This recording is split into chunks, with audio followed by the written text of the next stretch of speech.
9. Christian social ethics: love, justice, and coercion.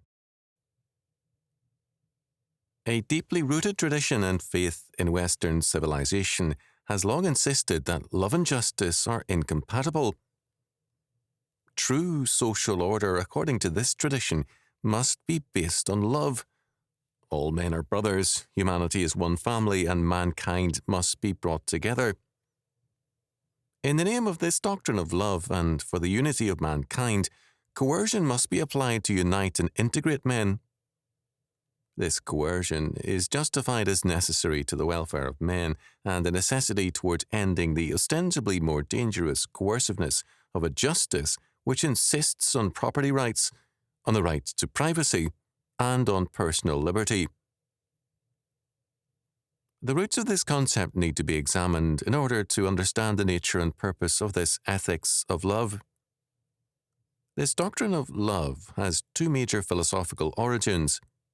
First of all, it's rooted in monism, a metaphysical concept which holds that there is but one fundamental reality or being, of which all particular aspects of reality are but modes or expressions. In ancient times, Parmenides of Elea was the classical example of monism. The monism of Parmenides was so thoroughgoing that he held the particularity of individual things to be mere appearance or illusion. The only reality for Parmenides is the one unchangeable and homogeneous being.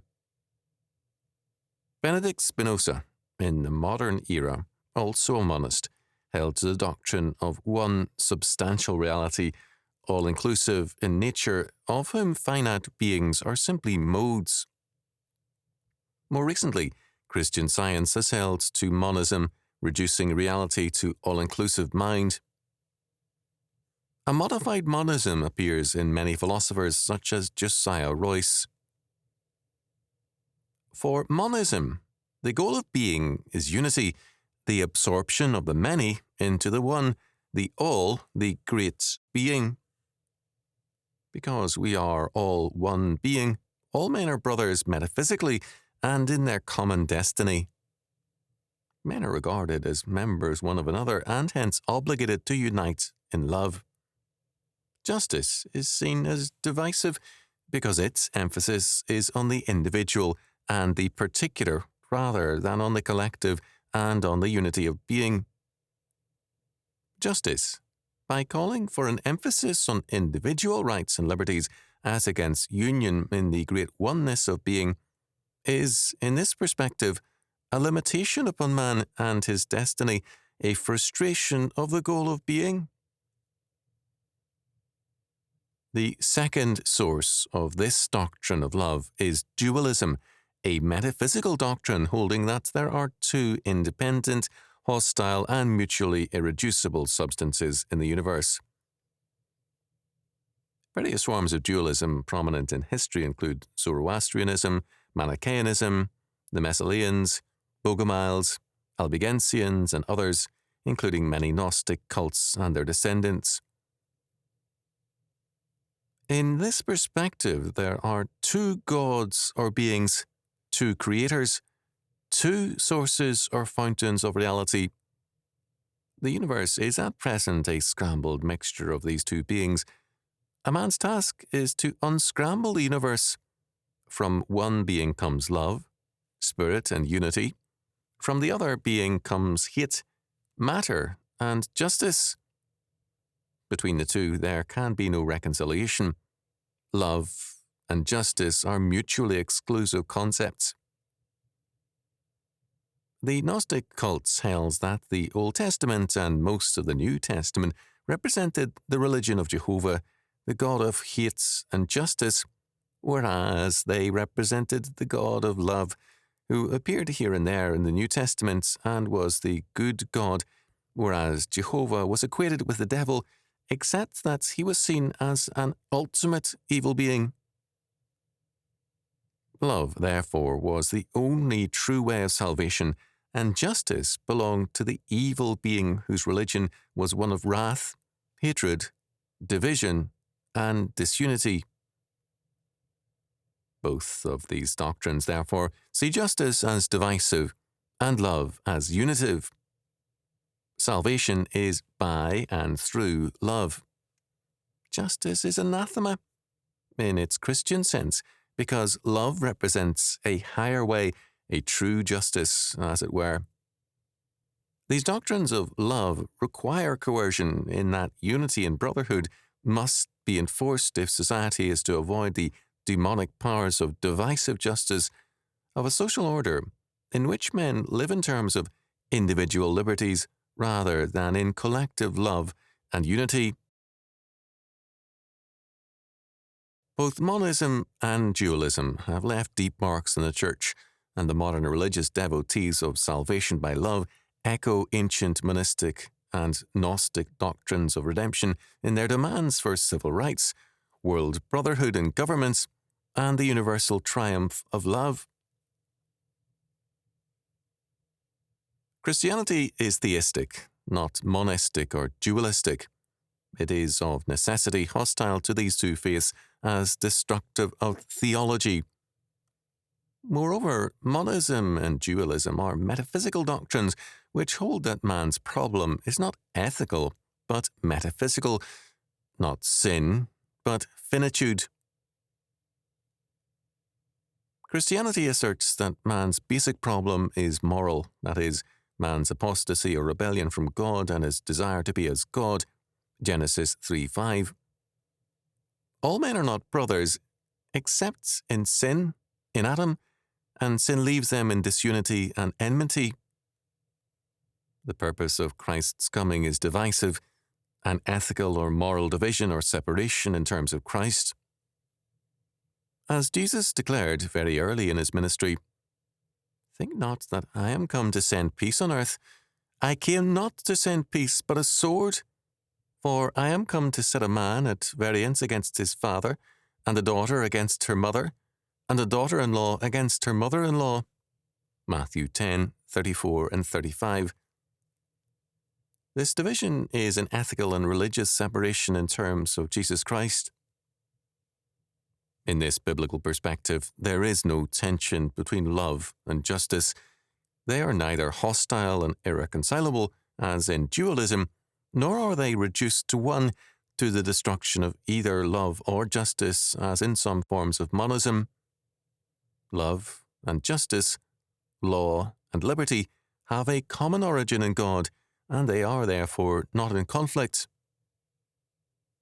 The supreme example of their common purpose is the cross of Christ, whereby the absolute justice of God is demonstrated in the death penalty upon sin, and at the same time, the cross reveals also the love of God, whose justice requires atonement and whose love provides it in the person of his only begotten Son.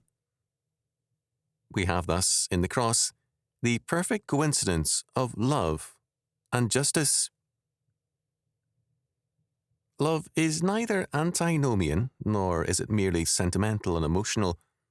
Moving with justice in terms of a common will, the will of God. Love and justice, law and liberty, cannot be artificially separated. Love is at all times structured by justice, and liberty by law, and vice versa. The command to love our neighbour includes our enemy, and it is defined as the fulfillment of the second table of the law, Leviticus 19:18, 33-37, Matthew 19:16-19, Romans 13:8-10.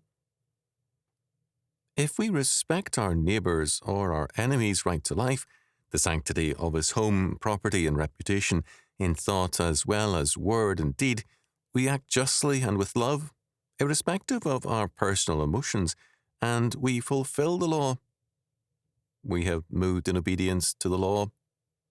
Thou shalt not kill, commit adultery, steal, bear false witness, or covet.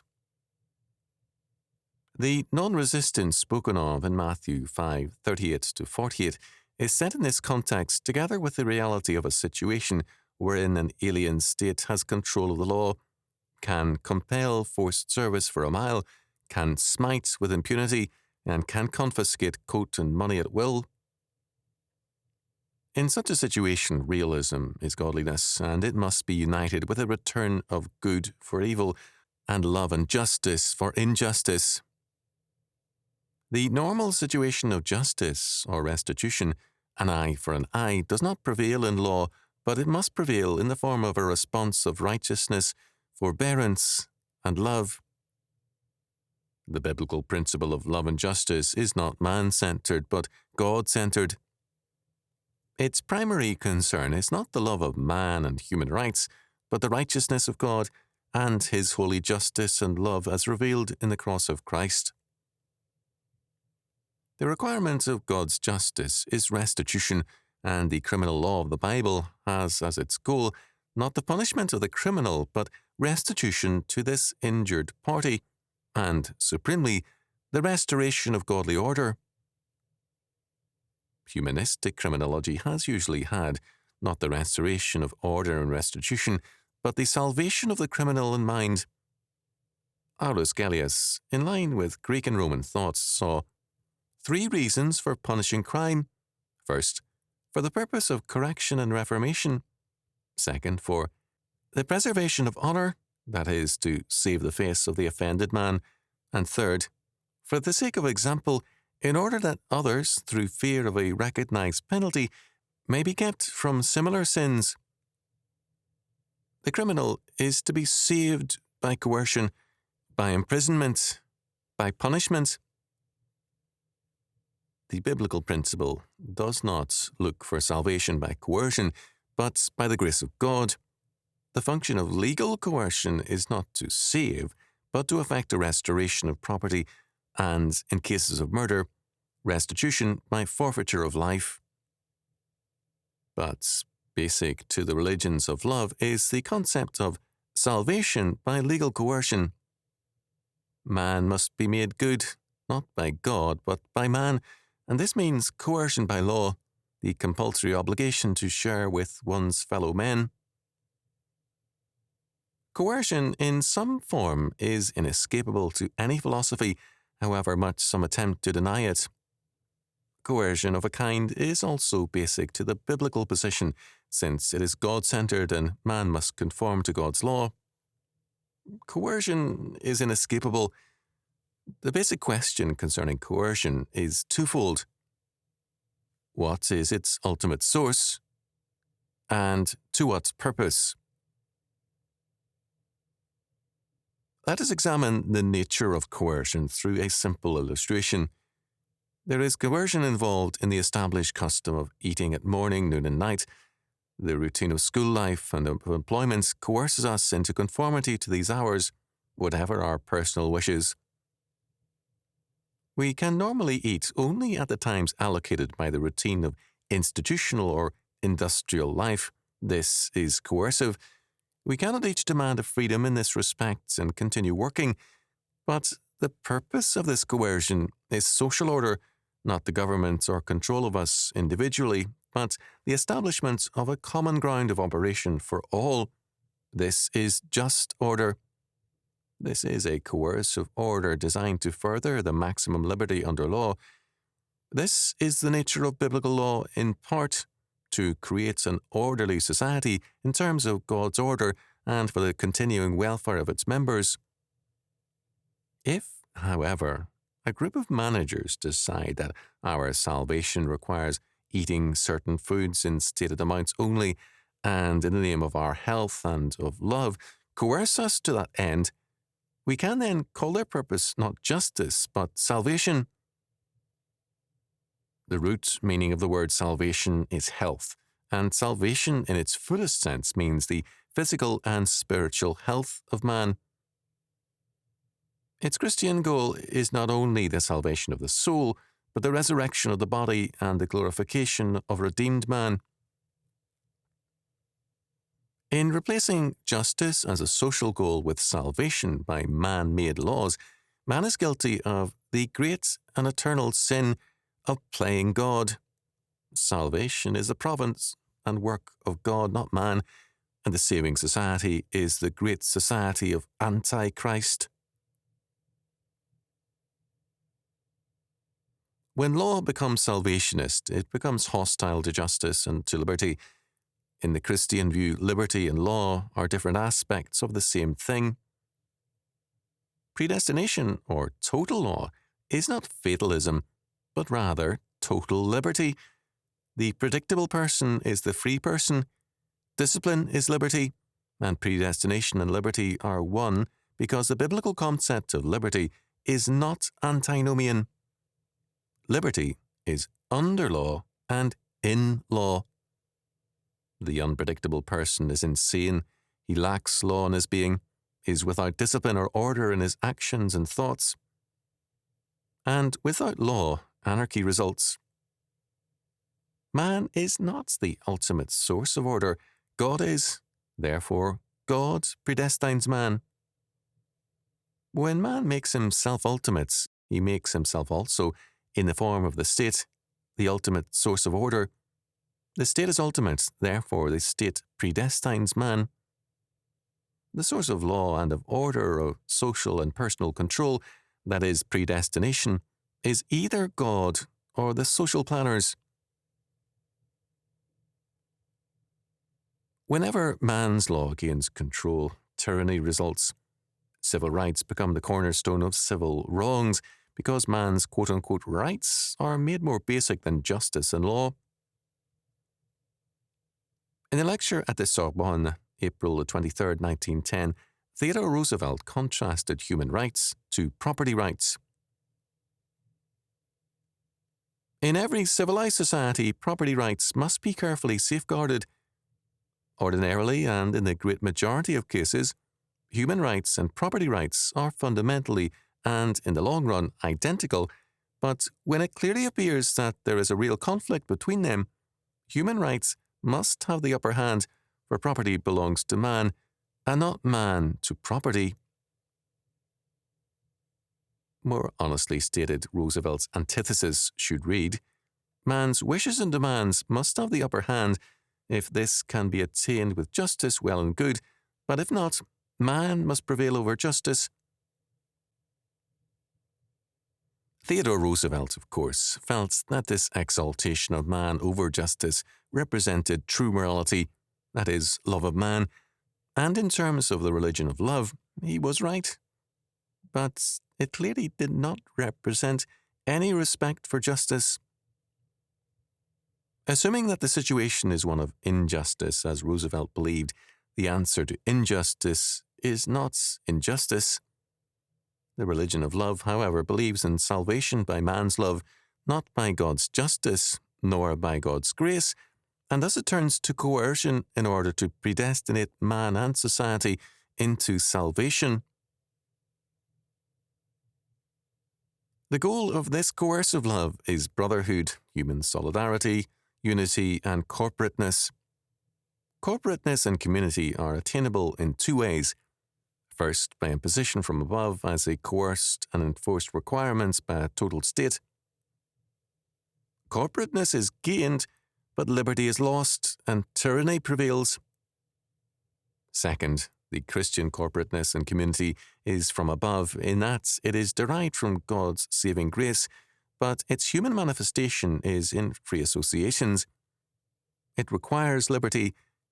It runs a risk of tensions, schisms, and divisions, but it is true community and corporateness in its development. It is personal and societal rather than statist. Wherever corporateness by statist action is introduced, individual and societal corporateness and freedom are destroyed. This religion of love, being, like all religions, concerned with salvation, is a religion of salvation by man's works, by man's love, and by the coercive laws of that humanistic love. Statist action is thus mandatory. Churches which hold to this doctrine are deeply concerned with social action, with civil rights, lobbying, and every kind of legislation which will compel men to be loving.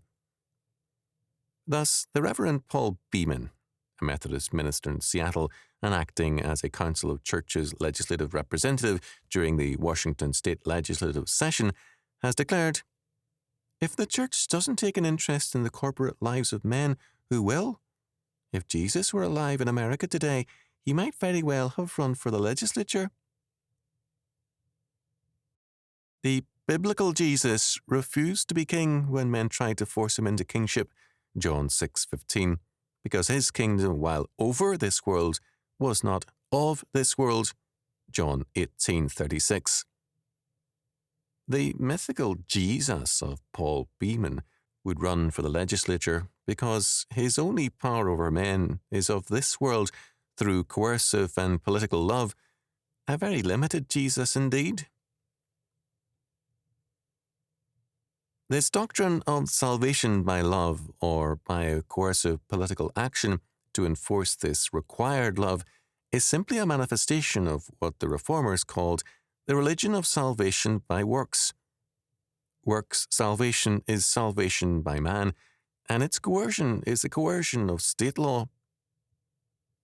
The coercion of a works salvation doctrine moves inevitably to total statism, to man-made total planning or predestination. Biblical religion holds to the doctrine of salvation by God's sovereign grace as manifested in Jesus Christ and his atoning death and his resurrection, and man's acceptance of this by faith. It is justification or salvation through faith, not works. Salvation by faith also has its doctrine of coercion, but it is coercion by God, by the action of the Holy Spirit in man's heart, whereby regenerating faith is born. This is supernatural coercion, but it is a coercion which operates within the framework and total context of the individual's person and personality. This is total control, but it is a total control towards the total moral liberty of man. Civil law and religious law are delivered from the totalitarian claims of saving man. The function of civil law is restricted to the restraint of the evildoer, the imposition of restitution upon the lawbreaker, and the provision of that liberty which a just social order makes possible. The purpose of coercion, being separation from salvation, becomes closely linked to the assurance of liberty. A religion of love as the means of salvation means that man's work leads to salvation, and this faith makes flagrant and unjust coercion its law and practice because, being unable to work internally upon man's heart, as God is able to do, it must therefore work upon his body. It will attempt, through education and through mental health programs, to enter man's soul, but these methods, however heavily used, are secondary to the basic thrust: salvation by coercive and total law. The biblical social ethics provides a slower but surer means of social order. It ensures order. It provides for community of a vital rather than juridical nature. It is creative of social order and individual liberty. It rejects monism and dualism, and sees love and justice as in harmony, and it regards law and liberty as closely interrelated concepts. It limits human coercion because it limits human powers, and to the extent that any religious doctrine departs from the biblical doctrine of the sovereignty of God to affirm the sovereignty and self-saving power of man, to that extent it will introduce coercion into the social order. A measure of coercion is inescapable in any social order. The question is, will that coercion be used to ensure justice and make possible human liberty and the exercise of love, or will that coercion, in the name of love and of saving man, destroy love, justice, and social order? The Christian answer is clear-cut. We must reserve unto God the sole power of salvation.